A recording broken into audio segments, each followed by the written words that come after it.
WrestleMania, the grandest stage of them all. It's the #1 event that every wrestler on the WWE roster wants to be on.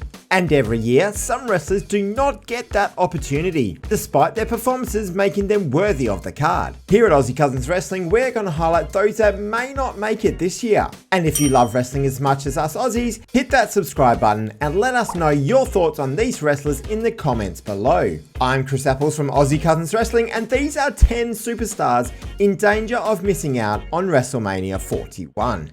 Now, we're not going to include the likes of Bronson Reed and Ilya Dragunov, wrestlers who will miss out because of a long-term injury. We're going to focus on those performing on the weekly shows, and also give our thoughts on how some of them could actually get there. Number 10, Chad Gable. Chad Gable is the ultimate all-rounder. The former Olympian gives his all to everything that is thrown at him, and his current El Grande Americano gimmick is a clear indication of that. Just check out how good his match with Dragon Lee was, where Gable wrestled a completely different style of match to what he's used to. This isn't really a WrestleMania storyline. This is something that you would do during a period of time where you can throw a bit more at the wall to see what sticks. Gable missed out on last year's WrestleMania card as he was the mentor for Sami Zayn during his Intercontinental title quest. To get him on the card, he could easily have been involved in the feud relating to the Intercontinental title belt this year, considering that is most likely heading to at least a fatal 4-way match. Number 9, Bayley. At the start of the year, it looked for all money that Bayley would be entering into a major feud with Roxanne Perez, as they had face-offs in NXT and on Monday Night Raw. Then heading into the Elimination Chamber, it seemed nailed on that one of them would eliminate the other to continue on that trajectory. But then Bayley was eliminated by Liv Morgan, and Roxanne Perez was the second eliminated by Alexa Bliss. It didn't seem to make much sense, and now Bayley and Perez have barely even interacted. If this isn't going to be a WrestleMania feud, then maybe it could have been on Stand and Deliver. Roxanne Perez currently doesn't have a direction for that event, which would be a travesty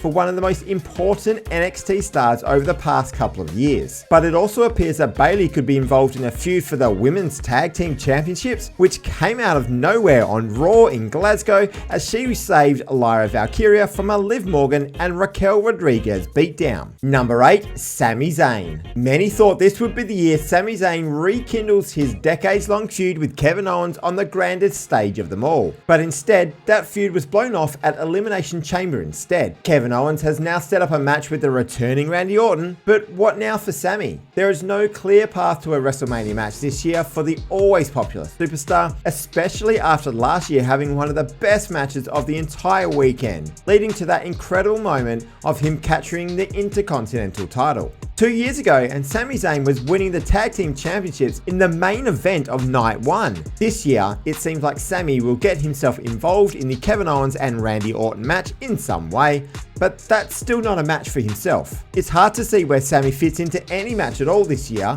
though some have floated a gimmick match with El Grande Americano as Sami reprises his El Generico gimmick, but I just don't see that kind of thing happening. Number 7, Chelsea Green. Despite holding the US Championship, the booking for Chelsea Green has been less than ideal. Her work in entertaining the crowd and maximizing her minutes is always a joy to watch, but there haven't been too many feuds for her to sink her teeth into, outside of an on-again and off-again machine battle where they had some really screwy finishes. Zelina Vega appears to be the latest superstar to be getting a push towards the US title, but the way it's built, it really doesn't look like a WrestleMania match. I wouldn't be surprised if she gets a title match on the Smackdown before WrestleMania, but not performing in-ring on the Saturday or Sunday herself. But if she's not going to get a match, wouldn't it be brilliant to see her hosting the weekend alongside her secret Hervis of Piper Niven and Alba Fire? That could always lead to something impromptu, like what happened with The Miz 2 years ago. And didn't that just go perfectly? Number 6, Sheamus. At the start of the year, it looked for all money that Sheamus would be getting involved in a big match for the Intercontinental title against Bron Breakker, perhaps with a few others as well. This could have been built beautifully as the Celtic Warrior going for the one title that has eluded him throughout his career for one last time. but he hasn't even been seen on TV since the Royal Rumble, and his last singles match was in the January edition of Saturday Night's Main Event. On the road to WrestleMania tour, he has had matches against Bron Breakker and live shows, so maybe there's some sort of hope he'll sneak into Mania plans. That appears the only likely way that he will get on the card, but with 4 weeks to go, this is looking less and less likely. He is friends with Triple H, so it seems strange that he's essentially gone missing from broadcasting lately. We've also just had word recently that you will be in danger yourselves of missing out on this Aussie charm to your WWE content if you don't click on the subscribe button right now. Number 5, Lyra Valkyria. Lyra Valkyria is in a similar boat to Chelsea Green, with neither of them looking like getting a singles match on either night of WrestleMania. After Lyra beat Raquel Rodriguez last week, there was a tease of a team with Bayley to maybe go for the Women's Tag Team Championship, but that is just throwing two women together to try and get them in a match while disregarding the other genuine tag teams in the division. Lyra's reign has been so poorly booked, but that's not a reflection on her performances, which have mostly been very good in the ring. It looked like a blow-off to the friendly rivalry with Dakota Kai could have been the Mania match for Lyra Valkyria, or even a returning Becky Lynch, given their history. But now, unless this random pairing with Bayley comes to fruition, then Lyra will be lucky to get a title defense on the Raw after WrestleMania. Number 4, Rey Mysterio. The greatest mask of all time doesn't look like getting a match this year, which would break a run of 4 years in a row being on the card. Last year he teamed up with Andrade, and where is he these days, to take on Santos Escobar and Dominic Mysterio.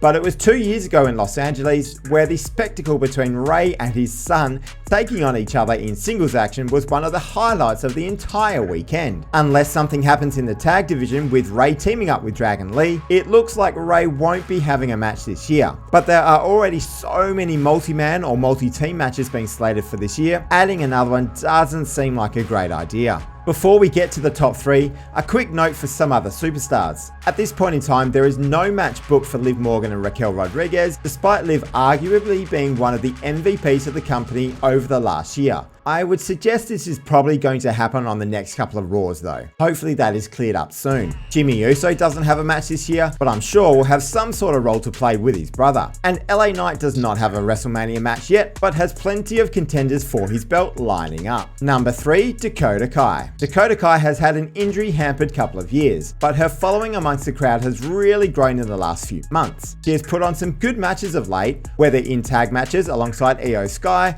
or in singles competition against the likes of Lyra Valkyria and Ivy Nile. But with there most likely being no Intercontinental title match at WrestleMania this year, and Io Sky looking as if she will be in the Women's World Championship match, there is not a spot for Dakota Kai anymore. It looked like a feud with a blow-off match around WrestleMania season with Lyra Valkyria would be her path, but her best option at the moment would probably be the Raw after WrestleMania. Number 2, Carmelo Hayes. Carmelo Hayes has been in and around the US title scene for most of the last half of 2024, but never really had much of a chance of winning it. Hayes has competed in the 3rd most amount of matches in the company this year at time of recording, and his character was really starting to shine in wins against Braun Strowman and Akira Tozawa. But since then, for some reason, he's been paired up with The Miz, and his push has essentially stopped. We need to see cocky heel Carmelo coming out, which looked like being the case, and then he could easily have been a contender for the US Championship at WrestleMania. Now that he's the Miz's sidekick, there is no longer a place for him at the moment. And finally, number 1, Alexa Bliss.